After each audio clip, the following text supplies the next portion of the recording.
बच्चों की मौजें ख़त्म, स्कूलों को मरलावार खोलने का प्लान तैयार हो गया। स्कूल एजुकेशन डिपार्टमेंट ने मरलावार स्कूल खोलने का प्लान तैयार कर लिया है। इस हवाले से स्कूल एजुकेशन डिपार्टमेंट की जानिब से जारी करदा मालूमात के मुताबिक हेल्थ डिपार्टमेंट के ताबन से पहले हायर और हाई सेकेंडरी स्कूल खोले जाएंगे, जबकि तलबा को 3 रोज़ के लिए स्कूल में बुलाया जाएगा। इब्तदाई तौर पर सिर्फ इन इलाकों में स्कूलों को खोलने पर गौर किया जाएगा जहाँ कोरोना वायरस के केसेस की तादाद कम होगी। इस हवाले से मुख्तलिफ हदायत जारी कर दी गई हैं, जिसके मुताबिक बच्चों को हफ्ते में 3 दिन स्कूल बुलाया जाएगा, जबकि एक दिन में 3 शिफ्टों में क्लासों का एहतमाम किया जाएगा।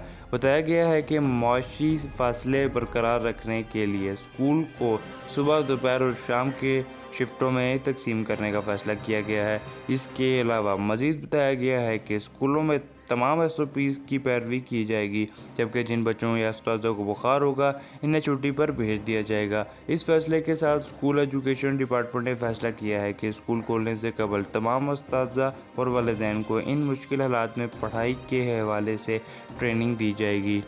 इस हवाले से ट्रेनिंग के तमाम इंतज़ामात मुकम्मल किए जा रहे हैं। ख्याल रहे कि पाकिस्तान भर में भी कोरोना वायरस ने अपने कदम जमा लिए थे, जिसके बाद हुकूमत ने स्कूल समेत तमाम रश वाले मकामात को बंद कर दिया था। ताहम कुछ दिन कबल लॉकडाउन में नरमी कर दी गई थी, जिसके बाद स्कूल मालिकान की जानिब से भी मुतालबा किया जा रहा था कि स्कूल खोले जाएँ। इन्हीं मुतालबात को पूरा करते हुए अब हुकूमत ने मरलावार स्कूल खोलने का प्लान तैयार कर लिया है। इस हवाले से स्कूल एजुकेशन डिपार्टमेंट की जानिब से जारी करदा मालूमात के मुताबिक हेल्थ डिपार्टमेंट के ताउन से पहले हायर और हाई सेकेंडरी स्कूल खोले जाएंगे, जबकि तलबा को 3 रोज़ के लिए स्कूल में बुलाया जाएगा। इब्तदाई तौर पर सिर्फ इन इलाकों में स्कूलों को खोलने पर गौर किया जाएगा जहाँ कोरोना वायरस के केसेस की तादाद कम होगी। उम्मीद है आपको वीडियो पसंद आई होगी। वीडियो को लाइक ज़रूर करें, चैनल को सब्सक्राइब ज़रूर करें।